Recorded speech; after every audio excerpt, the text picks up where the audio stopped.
രക്ഷാസന്ദേശം രക്ഷാസന്ദേശം വരവായ യേശുവിൻ രക്ഷാസന്ദേശം വിടുതല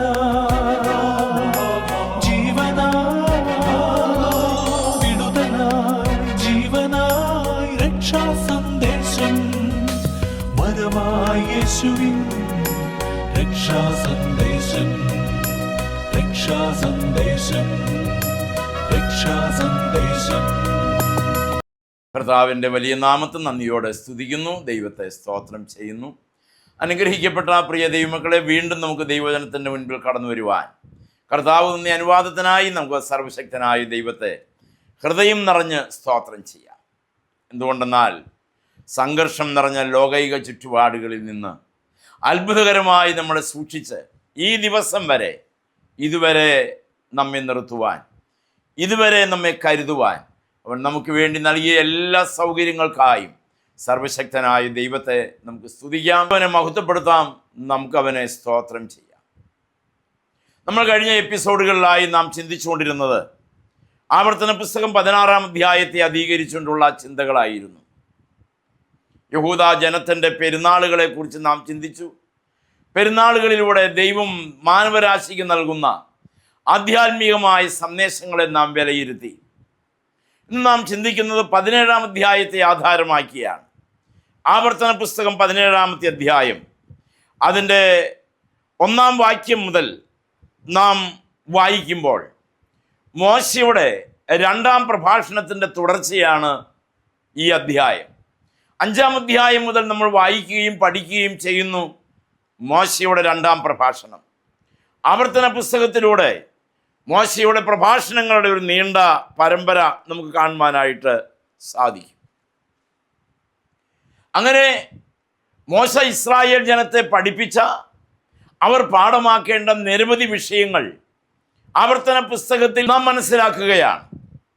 വ്യക്തിപരമായി പഠിക്കേണ്ട കാര്യങ്ങൾ, കുടുംബപരമായി പഠിക്കേണ്ട കാര്യങ്ങൾ, ന്യായപ്രമാണ സംബന്ധമായി അനുവർത്തിക്കേണ്ട വസ്തുതകൾ, യഹോവയായ ദൈവത്തോട് നാം എങ്ങനെ ബന്ധപ്പെട്ടിരിക്കണം, എങ്ങനെയാണ് ആ നിയമങ്ങൾ പാലിക്കപ്പെടേണ്ടത് ഇത്യാദി കാര്യങ്ങളെല്ലാം വളരെ സവിസ്തരമായി ഈ അധ്യായത്തിൽ പ്രതിപാദിക്കുകയാണ്. എന്തിനേറെ, ഇസ്രായേൽ ജനത്തിന് ഒരു രാജാവിനെ വാഴിച്ചു കൊടുക്കുന്ന കാര്യം വർഷങ്ങൾക്കപ്പുറത്ത് വളരെ മുന്നേ തന്നെ മോശയിലൂടെ ആ കാര്യം വെളിപ്പെടുത്തിയിരിക്കുന്നു. ഇതെല്ലാമാണ് 17-ാം അധ്യായത്തിലെ പ്രധാനപ്പെട്ട ചിന്താ വിഷയം. അന്യ ദൈവ സേവയ്ക്ക് വേണ്ടി പുറപ്പെടുന്നവരെ കല്ലെറിഞ്ഞു കൊല്ലണമെന്നുള്ള ഒരു ന്യായപ്രമാണ വ്യവസ്ഥ ഈ അധ്യായത്തിൽ നമ്മൾ കാണുകയാണ്. അതിൻ്റെ 5-ാം വാക്യം വായിക്കുന്നത് ഇങ്ങനെയാണ്: ആ ദുഷ്കാര്യം ചെയ്ത പുരുഷനെയോ സ്ത്രീയെയോ പട്ടണവാതിലിന് പുറത്തു കൊണ്ടുപോയി കല്ലെറിഞ്ഞു കൊല്ലണം. മരണയോഗ്യനായവനെ കൊല്ലുന്നത് 2-3 സാക്ഷികളുടെ വാമൊഴിയിൽ ആയിരിക്കണം. ഏകസാക്ഷിയുടെ വാമൊഴിമേൽ അവനെ കൊല്ലരുത്. അവനെ കൊല്ലേണ്ടതിന് ആദ്യം സാക്ഷികളുടെയും പിന്നെ സർവ്വജനത്തിൻ്റെയും കൈ അവൻ്റെ മേൽ ചെല്ലണം. ഇങ്ങനെ നിങ്ങളുടെ ഇടയിൽ നിന്ന് ദോഷം നീക്കിക്കളയണം. ഇവിടെ വളരെ കൃത്യമായി ഓർമ്മപ്പെടുത്തുകയാണ്, അന്യ ദൈവ ആരാധനയെ, ദൈവത്തിന് പ്രസാദകരമല്ലാത്ത ആരാധനയെ എങ്ങനെയാണ് നാം അതിനോട് സമീപിക്കേണ്ടത് എന്ന് ഇവിടെ രേഖപ്പെടുത്തുകയാണ്. 1-ാം വാക്യം ഇങ്ങനെയാണ്: വല്ല ഊനമോ വിരൂപതയോ ഉള്ള കാളയെ എങ്കിലും ആടിനെ എങ്കിലും നിന്റെ ദൈവമായ യഹോവയ്ക്ക് യാഗം കഴിക്കരുത്. അത് നിന്റെ ദൈവമായ യഹോവയ്ക്ക് വെറുപ്പാകുന്നു. നിന്റെ ദൈവമായ യഹോവ നിനക്ക് തരുന്ന ഏതൊരു പട്ടണത്തിലെയും നിന്റെ ദൈവമായ യഹോവയ്ക്ക് അനിഷ്ടമായുള്ളത് ചെയ്ത് അവൻ്റെ നിയമം ലംഘിക്കുകയും ഞാൻ കൽപ്പിച്ചിട്ടില്ലാത്ത അന്യ ദൈവങ്ങളോ സൂര്യചന്ദ്രന്മാരോ ആകാശത്തിലെ ശേഷം സൈന്യത്തെയോ ചെന്ന് സേവിച്ച് നമസ്കരിക്കുകയും ചെയ്ത പുരുഷന്മാരെയാകട്ടെ സ്ത്രീകളെയാകട്ടെ ആരെയായാലും കഠിനമായ ശിക്ഷയാണ് അവർക്ക് ന്യായപ്രമാണം കൽപ്പിച്ചിരുന്നത്. പ്രിയ ദൈവമക്കളെ, എത്ര കഠിനമായിരുന്നു ഈ വാക്കുകൾ, എത്ര ഉന്നതമായിരുന്നു ഈ വാക്കുകൾ. യഹോവയായ ദൈവത്തിൻ്റെ പാപത്തോടുള്ള കൃത്യമായ ഇടപെടൽ. നാം ഇതിനെ നന്നായി മനസ്സിലാക്കണം. ആ കാലത്ത് കർക്കശമായ വാക്കുകളിലൂടെ, നിയമത്തിലൂടെ അവരുടെ തിന്മകളെ തടഞ്ഞിരുന്നു. എന്നാൽ ഈ ആധുനിക കാലഘട്ടത്തിൽ എങ്ങനെ? ഈ ആധുനിക കാലഘട്ടത്തിൽ നിയമങ്ങളുണ്ട്. നിയമങ്ങളുണ്ടെങ്കിലും നിയമങ്ങൾ പാലിക്കാൻ ഉപയോഗിക്കുന്നതിനേക്കാൾ അധികം ലംഘിക്കാൻ ഉപയോഗിക്കുന്ന കാലമാണ് ഇപ്പോൾ എന്ന് പറഞ്ഞാൽ തെറ്റില്ല. പക്ഷേ വേദപുസ്തകത്തിന് വിപരീതമായി പ്രവർത്തിക്കുന്നവരും വേദപുസ്തകത്തിന് അനുസൃതമായി പ്രവർത്തിക്കുന്നവരും ദൈവിക വാഗ്ദത്തങ്ങളും ദൈവിക നിയമങ്ങളും വചനവും പഠിച്ചിട്ടും അതിൻ പ്രകാരം ജീവിക്കാതെയും ഇരിക്കുന്ന ധാരാളം വ്യക്തികൾ ഇന്നും നിലനിൽക്കുന്നു. അവരെ കല്ലെറിയാൻ ആളില്ല, അവർക്ക് ശിക്ഷ വിധിക്കാൻ ആളില്ല, അവരുടെ തെറ്റുകൾ കണ്ടുപിടിക്കാൻ ആളില്ല, അവർക്ക് സാക്ഷി പറയാൻ പറ്റില്ല. ഇന്ത്യൻ നിയമാവലി അതിന് അനുവദിക്കുന്നുമില്ല. എന്നാൽ ന്യായപ്രമാണ കാലയളവ് അങ്ങനെയായിരുന്നില്ല. എന്തുകൊണ്ട് പുതിയ നിയമത്തിൽ ഇപ്രകാരം സംഭവിക്കുന്നു ചോദിച്ചാൽ അതിനൊരു കാരണമേ ഉള്ളൂ. നമ്മുടെ ന്യായാധിപതി ജീവിച്ചിരിക്കുന്നു. നമ്മളെ ന്യായം വിധിക്കുന്നവൻ ഉയരങ്ങളിൽ ജീവിക്കുന്നു. നമ്മെ ന്യായം വിധിക്കുന്നവൻ അത്യുന്നതങ്ങളിലുണ്ട്. അവൻ നമ്മുടെ ശ്രേഷ്ഠാധികാരിയായി, ശ്രേഷ്ഠ മഹാപുരോഹിതനായി, ശ്രേഷ്ഠ മധ്യസ്ഥനായി ഉയരങ്ങളിൽ ജീവിക്കുന്നു എന്നുള്ളത് കൊണ്ട് നിശ്ചയമായും നമ്മൾക്കൊരു വിടുതലും, നമുക്കൊരു ഉദ്ധാരണവും, നമുക്കൊരു വീണ്ടെടുപ്പും, നമുക്കൊരു രക്ഷയും എല്ലാം അവൻ പ്രദാനം ചെയ്തിരിക്കുകയാണ്. ഈ കാലഘട്ടത്തിൽ കർത്താവായ യേശുക്രിസ്തുവിൻ്റെ പ്രമാണം 2 മാത്രമേ ഉള്ളൂ. ഒന്ന്, ദൈവത്തെ പൂർണ്ണ ഹൃദയത്തോടും പൂർണ്ണാത്മാവോടും പൂർണ്ണ മനസ്സോടും കൂടി സ്നേഹിക്കുക. 2, നീയും തമ്മിൽ സ്നേഹിക്കുക.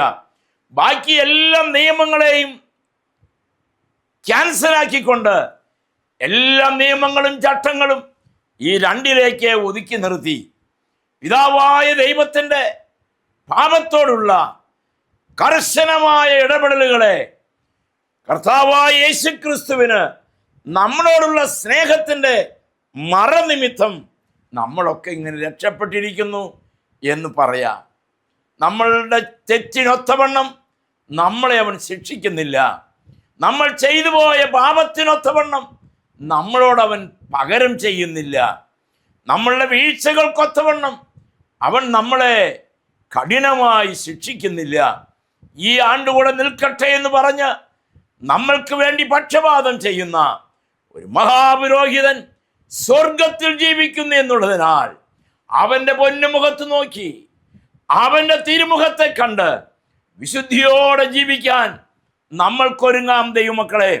അതാണ് ജീവിതത്തിലെ ഏറ്റവും ധന്യമായ നിമിഷം. ആ കർത്താവിൻ്റെ പൊന്നുമുഖത്ത് നമുക്ക് നോക്കണം. നമുക്ക് നോക്കാൻ ഒരു മഹാപുരോഹിതനുണ്ട്. അവൻ ആകാശങ്ങളെ കീറിക്കടന്നു പോയ പവിത്രൻ, പാപം തൊട്ട് തീണ്ടാത്തവൻ, ശ്രേഷ്ഠ മഹാപുരോഹിതൻ, ആകാശങ്ങളെ കീറിക്കടന്നു പോയ ഏറ്റവും ശ്രേഷ്ഠനായ ഒരു മഹാപുരോഹിതൻ എനിക്കും നിങ്ങൾക്കും വേണ്ടി സ്വർഗത്തിൽ ജീവിക്കുന്നു. എന്താണ് അവൻ്റെ ദൗത്യം? നമ്മൾ യാഗം കഴിക്കണ്ട, നമ്മൾ യാഗവസ്തുവിനെ കൊണ്ടുപോകേണ്ട, ഊനമില്ലാത്തതോ ഊനമുള്ളതോ ആയ ആടിനെയും മൃഗങ്ങളെയും കൊണ്ടുപോകണ്ട. അർത്ഥശൂന്യമായ യാഗങ്ങളും വഴിപാടുകളും യഹോവയ്ക്ക് പ്രസാദമല്ല. അർത്ഥശൂന്യമായ യാഗങ്ങളെയും വഴിപാടുകളെയും യഹോവയായ ദൈവം വെറുക്കുന്നു. പിതാവായ ദൈവം അതിനെ വെറുക്കുന്നു. പുതിയ നിയമ കാലയളവിൽ, കൃപയുടെ കാലയളവിൽ യേശു കർത്താവെന്ന ന്യായാധിപതി ഉയരങ്ങളിൽ ജീവിക്കുന്നു എന്നുള്ളത് കൊണ്ട് ഈ ഭൂമിയിൽ നമുക്കൊരു യാഗവും അവശേഷിക്കുന്നില്ല. കാരണം കർത്താവ് നമ്മൾക്ക് വേണ്ടി യാഗമായി. നമ്മൾ അർപ്പിക്കേണ്ട സകല വഴിപാടുകളും കർത്താവ് പിതാവായ ദൈവത്തിൻ്റെ മുമ്പിൽ അർപ്പിച്ചു. നമ്മൾ ചെയ്യേണ്ട സകല കർമ്മങ്ങളും സ്വർഗത്തിൽ പിതാവായ ദൈവത്തിൻ്റെ മുൻപിൽ കാൽവരി ക്രൂശിലൂടെ താൻ ചെയ്തെടുത്തു. നമ്മുടെ പാപങ്ങൾ അവൻ്റെ രക്തത്തിൽ ഒലിച്ചുപോയി. നമ്മുടെ തെറ്റുകൾ, നമ്മുടെ കന്മഷങ്ങൾ അവൻ്റെ കാൽവരിയിലെ യാഗത്താൽ നമ്മിൽ നിന്ന് ഉതിർന്നു പോയി. അതുകൊണ്ട് ഇപ്പോൾ യേശുക്രിസ്തുവിലുള്ളവർക്ക് ഒരു ശിക്ഷാവിധിയുമില്ല. സകല ശിക്ഷാവിധികളിൽ നിന്നും നമുക്ക് മോചനവും നമുക്ക് വിടുതലും നമുക്ക് ഉദ്ധാരണവും കൽപ്പിച്ചിരിക്കുകയാണ്. പ്രിയ ദൈവമക്കളെ, ആ വലിയവനായ ദൈവത്തിൻ്റെ അടുക്കൽ നമുക്ക് വിശ്വാസത്തോടെ ചെല്ലാം. ശരിക്കും ഇങ്ങനെ തെറ്റ് ചെയ്താൽ അന്യദേവന്മാരെ സേവിച്ച് യഹോവയായ ദൈവത്തെ അല്ലാതെ, യേശു കർത്താവിനെ അല്ലാതെ, പരിശുദ്ധാത്മാവിനെ അല്ലാതെ, ഈ ത്രിയേക ദൈവത്തെ വിട്ട് മറ്റൊന്നിനെ ആരാധിക്കുന്നവർ മരണയോഗ്യരാണെന്ന് ഈ വചനം നമ്മെ പഠിപ്പിക്കുകയാണ്. മരണയോഗ്യരാണ്. അവരെ കല്ലെറിഞ്ഞ് കൊല്ലേണ്ടതാണ്. അവർ അതുപോലെ ശിക്ഷ അർഹിക്കുന്നവരാണ്. അത്രമാത്രം കൃത്യമായി ഇത് രേഖപ്പെടുത്തിയിരിക്കുന്നു. പ്രിയ ദൈവമക്കളെ, ഞാൻ ഓർപ്പിക്കട്ടെ, അങ്ങനെയെങ്കിൽ നമ്മുടെ അറിയായ്മയുടെ കാലങ്ങളെ ദൈവം കണക്കാക്കിയിരുന്നെങ്കിൽ നമ്മൾ എങ്ങനെ ഇവിടെ ജീവിച്ചിരിക്കും? നമുക്കെങ്ങനെ ഇവിടെ ആകാൻ കഴിയും? പക്ഷേ നമ്മുടെ അറിയായ്മകളെ അവൻ കണക്കിടാതെ വലിയവനായ കർത്താവിൻ്റെ കരുണാതിരേഖത്താൽ നമ്മളെ ഇന്നും നിലനിർത്തിയിരിക്കുന്ന നമ്മുടെ കർത്താവായ യേശുക്രിസ്തുവിൻ്റെ അദമ്യമായ സ്നേഹത്തിൻ്റെ മുൻപിൽ നമുക്ക് തലകുനിക്കാം. ആ കർത്താവ് എനിക്കും നിങ്ങൾക്കും ഇടയിൽ നിൽപ്പുണ്ട്. അവൻ്റെ കണ്ണ് നമ്മുടെ മേലാണ്. നമ്മുടെ മുഖം ഒന്ന് കാണാൻ, നമ്മളുടെ ശബ്ദം ഒന്ന് കേൾക്കാൻ നമ്മുടെ കർത്താവ് ആഗ്രഹിക്കുകയാണ്. പ്രിയരേ, ആകയാൽ മോശയുടെ പ്രഭാഷണത്തിലൂടെ നമ്മെ ഓർമ്മപ്പെടുത്തുന്ന രണ്ട് കാര്യങ്ങൾ, 1 മുതൽ ഈ 10 വരെയുള്ള വാക്യങ്ങളിൽ 2 കാര്യങ്ങളാണ് ഓർമ്മപ്പെടുത്തുന്നത്. 1, യാഗം കഴിക്കുമ്പോൾ ഊനമില്ലാത്തതിന് യാഗം കഴിക്കണമായിരുന്നു. 2, ദൈവത്തോടല്ലാതെ, ദൈവത്തെ അല്ലാതെ മറ്റൊന്നിനെയും ആരാധിച്ചുകൂടാ. ഈ കാര്യങ്ങൾ ചെയ്യുന്നവൻ മരണയോഗ്യനാണ് എന്ന് വളരെ കൃത്യമായി രേഖപ്പെടുത്തിയിരുന്നു. എന്നാൽ നമ്മൾ വീണ്ടും മുന്നോട്ട് വായിക്കുമ്പോൾ 15-ാമത്തെ വാക്യം മുതൽ 20-ാമത്തെ വാക്യം വരെ നാം വായിക്കുമ്പോൾ ഇങ്ങനെ നമുക്ക് കാണാം. 15-ാമത്തെ വാക്യം ഇങ്ങനെയാണ്: നിന്റെ ദൈവമായ യഹോവ തെരഞ്ഞെടുക്കുന്ന രാജാവിനെ നിന്റെ മേൽ ആക്കണം. നിന്റെ സഹോദരന്മാരുടെ ഇടയിൽ നിന്ന് ഒരുത്തനെ നിന്റെ മേൽ രാജാവാക്കണം.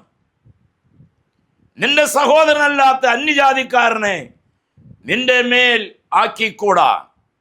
എന്നാൽ അവന് കുതിര അനവധി ഉണ്ടാകരുത്. അധികം കുതിര സമ്പാദിക്കേണ്ടതിന് ജനം മിസ്രയീമിലേക്ക് മടങ്ങിപ്പോകുവാൻ അവൻ ഇടവരുത്തരുത്. ഇനിമേൽ ആ വഴിക്ക് തിരിയരുത് എന്ന് യഹോവയായ ദൈവം നിങ്ങളോട് കൽപ്പിച്ചുവല്ലോ. Praise the Lord. പ്രിയ ദൈവമക്കളെ, ഇവിടെ നമ്മൾ മനസ്സിലാക്കേണ്ട ഒരു കാര്യം, 8 യോഗ്യതകൾ ഇസ്രായേലിന്റെ രാജാവായി അഭിഷേകം ചെയ്യപ്പെടേണ്ട ഒരു വ്യക്തിക്ക് ഉണ്ടായിരിക്കണമെന്ന് ഈ ഭാഗത്ത് രേഖപ്പെടുത്തുകയാണ്. 15-ാം വാക്യം മുതൽ 20-ാമത്തെ വാക്യം വരെ ഒരു ഇസ്രായേലി രാജാവിനുണ്ടായിരിക്കേണ്ട 8 യോഗ്യതകൾ അവിടെ രേഖപ്പെടുത്തിയിട്ടുണ്ട്. നാം ശ്രദ്ധിച്ചു വായിച്ചാൽ നമുക്കിത് മനസ്സിലാക്കാം. 1, അവനൊരു ഇസ്രായേലിനായിരിക്കണം. അന്യജാതിക്കാരും ആകരുത്. 2, ഒരു അന്യജാതിക്കാരനായിരിക്കരുത്. 3, അവൻ അധികം കുതിരകളെ സമ്പാദിക്കരുത്. 4, ജനം മിസ്രയീമിലേക്ക് മടങ്ങിപ്പോകുവാൻ അവൻ ഇടവരുത്തരുത്. 5, അവൻ അധികം ഭാര്യമാരെ എടുക്കരുത്. 6, വെള്ളിയും പൊന്നും അവൻ അധികമായി സമ്പാദിക്കരുത്. 7, ന്യായപ്രമാണത്തിൻ്റെ ഒരു പകർപ്പെഴുതി എടുത്ത് തൻ്റെ കൈവശം സൂക്ഷിക്കണം. 8 ദിവസവും അവൻ ന്യായപ്രമാണം വായിക്കണം. ഇതായിരുന്നു ഇസ്രായേലിൻ്റെ ഒരു രാജാവിൻ്റെ 8 ഗുണങ്ങൾ. ഇസ്രായേലിന് ഒരു രാജാവ് ഉണ്ടാകുന്നതിന് അനേകം നൂറ്റാണ്ടുകൾക്ക് മുൻപാണ് മോശ രാജാവിനുണ്ടായിരിക്കേണ്ട യോഗ്യതകളെ കുറിച്ച് വെളിപ്പെടുത്തുന്നത്. അതിനുശേഷം എത്രയോ നൂറ്റാണ്ടുകൾ പിന്നിട്ടു ദൈവമക്കളെ. ന്യായാധിപന്മാരുടെ കാലഘട്ടങ്ങൾ അവസാനിച്ച് ഇസ്രായേലിന് ആദ്യത്തെ രാജാവായി ശൗലിനെ അഭിഷേകം ചെയ്യുന്ന കാലം നാം ഓർക്കണം. ആ രാജാവിനെ തെരഞ്ഞെടുക്കുമ്പോൾ അതിൻ്റെ യോഗ്യതകളും തുടർന്ന് പാലിക്കേണ്ട നിയമങ്ങളും ചട്ടങ്ങളുമെല്ലാം ന്യായപ്രമാണ പുസ്തകത്തിൽ ഒരു പ്രവാചകനായി മോശ രേഖപ്പെടുത്തിയിരിക്കുന്നു, ദൈവാത്മാവിൽ രേഖപ്പെടുത്തിയിരിക്കുന്നു. ബഹുഭാര്യാത്വ സമ്പ്രദായം ഇസ്രായേൽ രാജാക്കന്മാരും സ്വീകരിച്ചു. ന്യായപ്രമാണം അനുസരിച്ച് ജീവിച്ച രാജാക്കന്മാരുടെ എണ്ണം കുറവായിരുന്നു. ഈ പറയുന്ന 8 യോഗ്യതകളും പൂർത്തീകരിക്കപ്പെട്ട ഒരു രാജാവിനെയും നമുക്ക് ഇസ്രായേൽ ചരിത്രത്തിൽ കാണുവാനില്ല. അതുകൊണ്ട് എന്ത് സംഭവിച്ചു? അവരുടെ കാലത്ത് ദൈവജനം കഷ്ടപ്പെട്ടു, അവർ അടിമകളായി പോകപ്പെട്ടു, അവർ ധാരാളം പീഡയേൽക്കേണ്ടി വന്നു. രാജാക്കന്മാർക്ക് അവരുടെ ഭരണകാലഘട്ടങ്ങളെ പൂർത്തീകരിക്കാൻ കഴിയാതെ പോയി. വിശ്വാസവീരന്മാരുടെ പട്ടികയിൽ അവരൊന്നും ഇടം പിടിക്കാതെ പോയി. ഇങ്ങനെ പോകുന്നു. ആ നഷ്ടത്തിൻ്റെ കണക്ക് നമ്മളിവിടെ ഓർക്കണം. തികച്ചും വിശ്വാസ ജീവിതത്തിൽ നമ്മൾ ദൈവിക ന്യായപ്രമാണങ്ങളെ അനുസരിച്ച് ജീവിക്കുന്ന പക്ഷം നമ്മൾ ജയോത്സവമായി നടത്തുന്ന ഒരു ദൈവം ജീവിക്കുന്നുണ്ട്. അതിൻ്റെ 16-ാം വാക്യത്തിൻ്റെ അവസാന ഭാഗം ഞാൻ നിങ്ങളെ വായിച്ച് കേൾപ്പിക്കാം.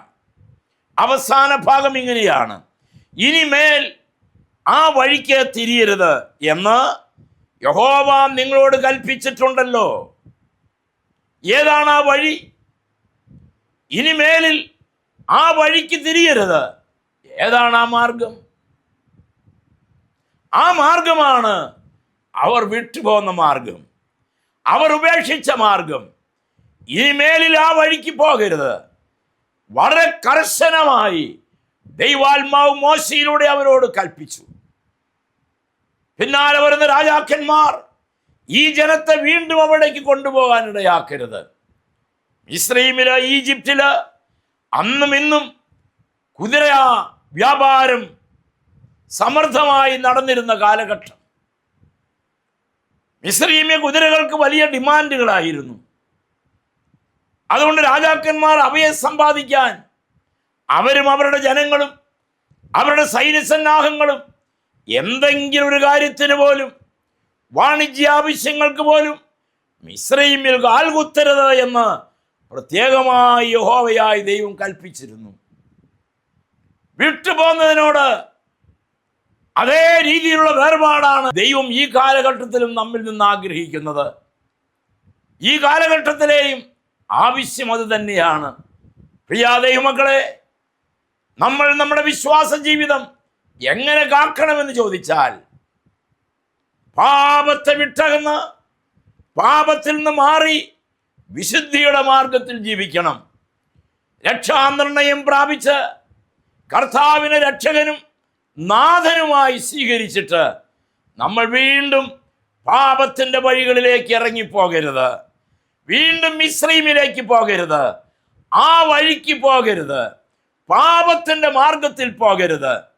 പാപത്തെ വെറുത്ത് പാപത്തോട് പോരാടി പാപത്തോട് സഖ്യതയില്ലാതെ പാപത്തിൽ നിന്ന് അകന്ന് ജീവിക്കാൻ നമ്മൾ തയ്യാറാകണം. എന്നാൽ നാം രക്ഷപ്പെടും. വേറെ മാർഗങ്ങളൊന്നുമില്ല. പാപത്തിൽ നിന്ന് അന്യപ്പെട്ട് കഴിയണം. പാപത്തിൽ നിന്ന് വേർപെട്ട് കഴിയണം. പാപ സാഹചര്യങ്ങളിൽ നിന്ന് വേർപെട്ട് കഴിയണം. ഈ വേർപാട് ക്രിസ്തീയ ജീവിതത്തിൽ വളരെ അനിവാര്യമായിരിക്കുന്നു എന്ന് ഞാൻ പറയേണ്ടതില്ലല്ലോ. ഇവിടെ മോശ വളരെ കർശനമായി ഇപ്രകാരം പറഞ്ഞു. അതിൻ്റെ താഴെ അടുത്ത വാക്യം ഇങ്ങനെയാണ്: അവൻ്റെ ഹൃദയം മറിഞ്ഞു പോകാതിരിപ്പാൻ അനേകം ഭാര്യമാരെ അവൻ എടുക്കരുത്. വെള്ളിയും പൊന്നും അധികമായി സമ്പാദിക്കരുത്. ധനം പെണ്ണ് ഈ കാര്യം യഹോവയായ ദൈവം കർശനമായി നിരോധിച്ചിരുന്നു. ദൈവത്താൽ തെരഞ്ഞെടുക്കപ്പെടുന്ന ദൈവജനത്തെ നയിക്കാനിരിക്കുന്ന രാജാക്കന്മാർ അത് പാലിക്കണമെന്നുള്ളത് നിർബന്ധമായിരുന്നു. അവർക്ക് വിശുദ്ധിയോടെ ഏകാഗ്രതയോടെ ദൈവജനത്തിന് നേതൃത്വം കൊടുക്കുവാൻ, മാതൃകാപരമായി ജീവിപ്പാൻ മോശയിലൂടെ യഹോവയായ ദൈവം അവരോട് വളരെ വിശദമായി സംസാരിച്ചു. അവരോട് വളരെ കൃത്യമായി സംസാരിച്ചു. പാപത്തിൻ്റെ വഴികളെ വിട്ടകന്ന് ജീവിക്കുക എന്നുള്ളത് വളരെ സ്വാഭാവികം മാത്രമായ കാര്യമാണ്. ദൈവം നിങ്ങളെ അനുഗ്രഹിക്കട്ടെ പ്രിയ ദൈവമക്കളെ. നാം അതിൻ്റെ താഴോട്ട് ഇപ്രകാരം വായിക്കുന്നു: എല്ലാ ദിവസവും അവർ ന്യായപ്രമാണം വായിക്കണമായിരുന്നു. അത് വളരെ പ്രധാനപ്പെട്ട ഒരു വസ്തുതയല്ലേ? രാജാക്കന്മാർ ന്യായപ്രമാണം വായിക്കണം. ഇന്ന് ആത്മീയ തലത്തിലും ഭൗതിക തലത്തിലായാലും വചനത്തിന് എന്തൊരു പ്രാധാന്യം! നേതൃത്വം കൊടുക്കുന്നവരും ആത്മീയ നേതാക്കന്മാരും സാമുദായിക നേതാക്കന്മാരും ക്രിസ്തീയ സഭയുടെ ഉന്നതന്മാരെന്നറിയപ്പെടുന്നവരും എല്ലാ ദിവസവും വേദപുസ്തകം വായിക്കുന്നുവോ എന്ന് ചോദിച്ചാൽ എനിക്കറിയില്ല. ചിന്തിക്കുന്നത് നല്ലതാണ്. എത്രയോ ദിവസങ്ങൾ ദൈവവചനം വായിക്കാതെ, ദൈവവചനം ധ്യാനിക്കാതെ ദൈവവചനത്തിൽ നിന്ന് അകന്നു കഴിയുന്നു. വല്ല അത്യാവശ്യത്തിനും വായിച്ചാലായി. അല്ലല്ല, ഒരിക്കലും പറ്റില്ല. ഇത് അങ്ങനെ മുൻപോട്ട് പോകാൻ പറ്റില്ല. വചനമാണ്, ദൈവവചനമാണ് നമുക്ക് നോക്കാനുള്ള കണ്ണാടി.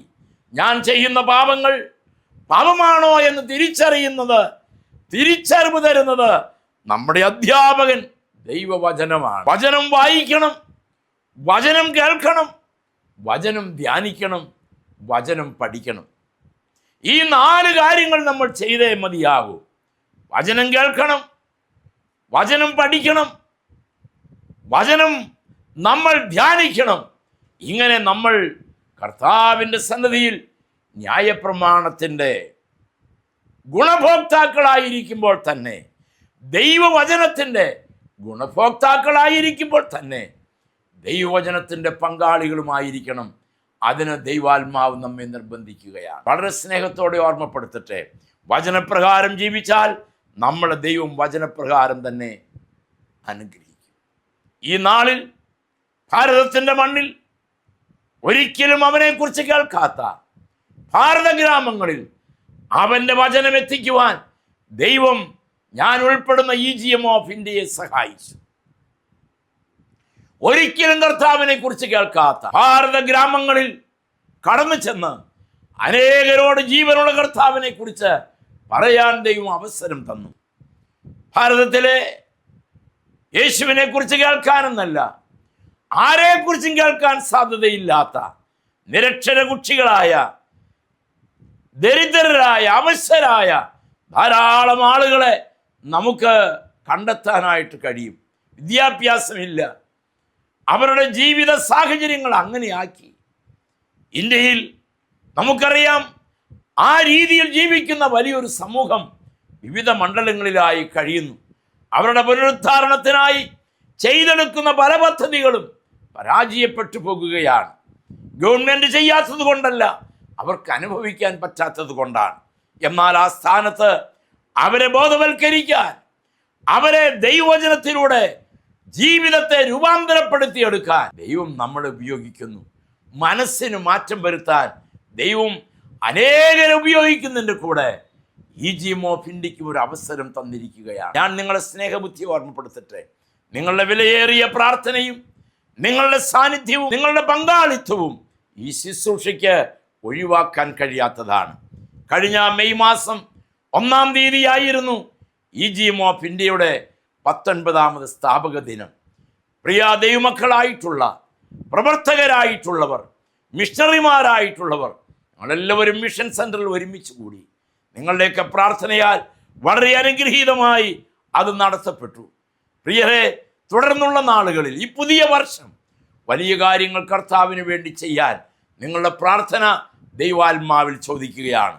ഇന്നത്തെ തിരുവചന സന്ദേശം നമ്മളെ ഓർപ്പിക്കുന്നത് ഊനമുള്ളതോ, കുറവുള്ളതോ, വൈകല്യങ്ങളുള്ളതോ, ദൈവത്തിനായി സമർപ്പിക്കരുത്. ദൈവത്തിന് അതിൻ്റെ ആവശ്യമില്ല. 2, അന്യ ദൈവങ്ങളെ ആരാധിക്കരുത്. എല്ലാ ദിവസവും ന്യായപ്രമാണം വായിക്കണം. വിട്ടുപോകുന്ന വഴികളിലൂടെ കടന്നു പോകരുത്. ഈ വചനത്താൽ സർവശക്തനായ ദൈവം നമ്മളെല്ലാവരെയും അനുഗ്രഹിക്കട്ടെ എന്ന് പ്രാർത്ഥിക്കുന്നു. നമുക്കൊരു നിമിഷം ഇങ്ങനെ പ്രാർത്ഥിക്കാം. സർവശക്തനായ ദൈവമേ, കരുണയുള്ള കർത്താവേ, ഈ വചനം കേട്ട എല്ലാ പ്രിയ മക്കളെയും അങ്ങയുടെ പൊന്നുകരങ്ങളിലേക്ക് വളരെ വിനയത്തോടെ ഏൽപ്പിച്ചു തരുന്നു. കർത്താവേ, നീ അവരോട് സംസാരിക്കണമേ. നിന്റെ തിരുസാന്നിധ്യം അവരുടെ മേലുണ്ടാകണം. നിന്റെ കൃപയാൽ നീ അവരെ നിറയ്ക്കണമേ. വചനം കേട്ട എല്ലാവരെയും പരിശുദ്ധാത്മാവെ നീ നയിക്കണമേ. മഹത്വം കർത്താവ് എടുക്കണം. യേശുവിൻ നാമത്തിൽ തന്നെ ആമേൻ. Price the Lord. ഈ വചനങ്ങളാൽ ദൈവം നമ്മെ അനുഗ്രഹിക്കും.